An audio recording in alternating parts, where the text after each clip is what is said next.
ఎందుకమ్మా ఏడుస్తున్నావు? భర్తకు దూరం కావాలని, ప్రేమించిన వాడికి దగ్గరవ్వాలని కోరుకున్న దానివి నీ కోరిక తీరబోతుంటే ఎంతో సంతోషంగా ఆనందంగా ఉండాలి కానీ ఏడవకూడదమ్మా.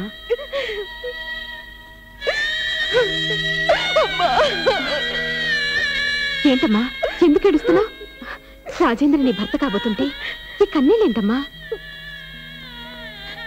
నీకు కన్నీళ్ళే కనిపిస్తున్నాయి కానీ నా మనసు కార్చే కన్నీళ్లు నీకు కనిపించడం లేదు. ఏం జరిగింది? నువ్వేదో దాస్తున్నావు.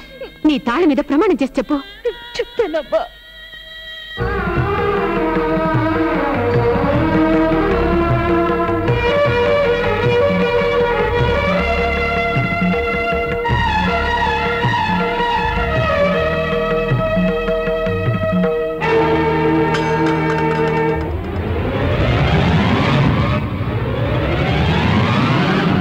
కాంచనా, రవికి ఈ విషయం ఎందుకు చెప్పలేదు?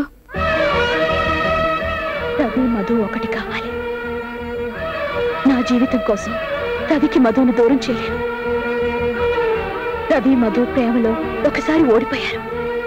నా వల్ల రెండోసారి వాళ్ళ ప్రేమ ఓడిపోకూడదు. అందుకే రాజేంద్ర నన్ను కాదన్న సంగతి చెప్పలేదు. చెప్తే రవికి నేను అన్యాయం చేసిందని అవుతాను. నా భర్తగా పొందే ఆనందం కంటే మధు భర్తగా జీవితం గడిపితే రవికి ఎక్కువ ఆనందం దొరుకుతుంది. అందుకని నీకన్యాయం చేసుకుంటావా? అమ్మా, ఎంతకాలం భర్తతో గడిపానన్నది కాదు, గడిపిన కొద్ది రోజులు ఎంత ఆనందంగా గడిచాయి అన్నది కావాలి. ఆ ఆనందం, తృప్తి నాకు దొరికాయి. ఆ తృప్తితో జీవితం గడుపుతావా? అది ఈ జన్మకే కాదు, 10 జన్మలకు సరిపోతుంది.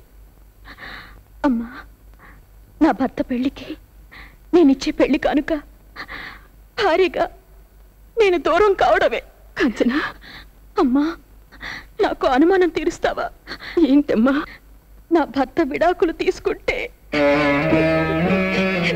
ఈ తాళి తీయాలా అమ్మా? నేను చచ్చిపోతే